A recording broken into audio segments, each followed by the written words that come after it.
फिरौन को उसने वो ख्वाब देख लिया था कि एक सितारा उठेगा और फिर वो गिरेगा तो मेरी सारी सल्तनत को तबाह कर देगा। नजूमियों से उसने पूछ लिया, उसने कहा कि एक बच्चा पैदा होगा जो तेरी सल्तनत को तबाह करेगा। चाहिए तो ये था कि वो तौबा करता, लेकिन उसने क्या किया कि उसने बच्चों को कत्ल कराना शुरू किया।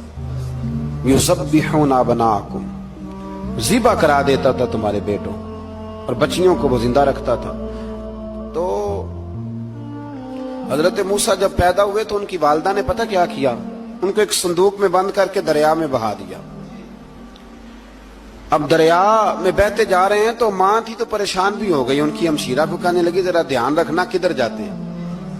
हजरत मूसा अलैहिस्सलाम दरिया में बहते बहते ना फिरौन ने ना दरिया के किनारे मकान बनाया हुआ था। आपको पता है बादशाहों का ज़ौक होता है, आजकल हमारे जो हुक्मरान हैं उन्होंने उसका नाम फार्म हाउस रखा हुआ है, मेरा फार्म हाउस, और पुराने जमाने में लोग डेरा कहते थे। तो उसने भी इस तरह का फार्म हाउस बनाया हुआ था। वहां पे हजरत मूसा अलैहिस्सलाम तैरते हुए ताबूत के अंदर, संदूक के अंदर जा रहे हैं। फिरौन और उनकी बीवी हजरत आसिया बे औलाद थी, बड़ी तड़प थी बेटे की, वो भी वहां खड़ी थी। संदूक तैरता हुआ आया तो फिरौन ने कहा कि जाओ पकड़ के लाओ, देखो क्या है। जब वो लेके आए ना तो आपकी हमशीरा जो निगरानी कर रही थी परेशान हो गई कि ये तो उसके हाथ लग गए, ये तो अब मार डालेगा। लेकिन जब खूबसूरत और चमकता हुआ बच्चा देखा तो बीबी आसिया कहने लगी ये बनी इसराइल का है ही नहीं, ये तो पता नहीं कहां से बहता हुआ यहां आ गया है, तू ऐसे ही छोड़, ये पता नहीं कहां से आया, रख ना ले, रख ना ले। तो हजरत मूसा अलैहिस्सलाम वो कहने लगा नहीं उन्हीं के हैं, मूसा अलैहिस्सलाम उसी के हैं। तो आसिया कहने लगी तेरे तो सर पे ना बस भूत ही सवार हो गया, हर वक्त वही लोग तुझे याद रहते, ये पता नहीं कहां से बह के आया। अब रख लिया, मान गया फिरौन। आप फिरौन के घर में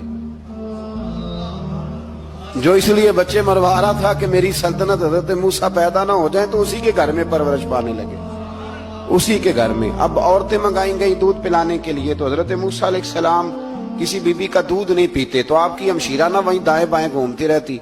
तो कहने लगी जनाब आसिया से कि मैं एक बीबी को जानती हूं, बड़ी साफ सुथरी है, मुझे उम्मीद है ये बच्चा उसका दूध पिएगा। तो फिरौन कहने लगा दौड़ के ला। तो अपनी वालिदा को लेके आई तो हजरत मूसा ने फौरन दूध पीना शुरू कर दिया। फिरौन को फिर थोड़ा शक हुआ। एक रवायत यूं भी लिखी है बाज लोगों ने कि फिरौन एक दिन उठाया हुआ था हजरत मूसा की, अभी थोड़ी सी उम्र थी, तो आपने उसकी दाढ़ी पकड़ के तो एक घूंसा दे मारा। जलाली तो शुरू से है ना। तो कहने लगा आसिया तू मान ना मान, ये बच्चा वही है। तो हजरत बीबी आसिया कहने लगी कि तुझे गलत फहमी है, ये वो नहीं है। उसने कहा देखो ना, ये तू उठाती है तो प्यार करता है, और मेरे जब करीब आता है तो इसके लबो लहजे में मैं तलखी महसूस करता हूँ। उसने कहा बच्चों को क्या पता। खैर एक तरफ उसने खाने पीने की चीजें रख दी, एक तरफ अंगारे रख दिए। वो भी हजरत आसिया कहती हैं कि तुझे समझ आए बच्चे बच्चे होते हैं।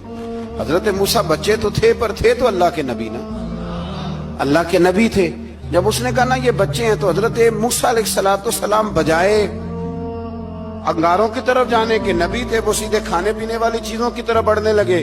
फिरौन कहने लगा आप बता। अल्लाह ताला ने हजरत जिब्रील को भेजा, उन्होंने कहा इधर नहीं जाना, आप उधर जाइए। तो आप आग की तरफ गए और एक कोयला उठा के जुबान पे रख लिया। तो आसिया कहने लगी समझ आई, बच्चे को क्या पता किधर जाना है किधर नहीं जाना। अगर वो इतना ही ख्याल होता, वही बच्चा होता तो आग। और बाद मुफस्सिरीन ने लिखा है ये जो हजरत मूसा दुआ मांगते थे ना, रब्बी शरह ली सदरी व यस्सिर ली अमरी, ये वो आग का अंगारा जब कोयला मुंह में रखा था ना, तो उसकी वजह से जुबान में कुछ लुकनत आ गई। तो आप दुआ करते थे कि या अल्लाह मेरी जुबान की वो बंद गिरा खोल दे, ताकि मैं खुल के फिरौन के सामने बात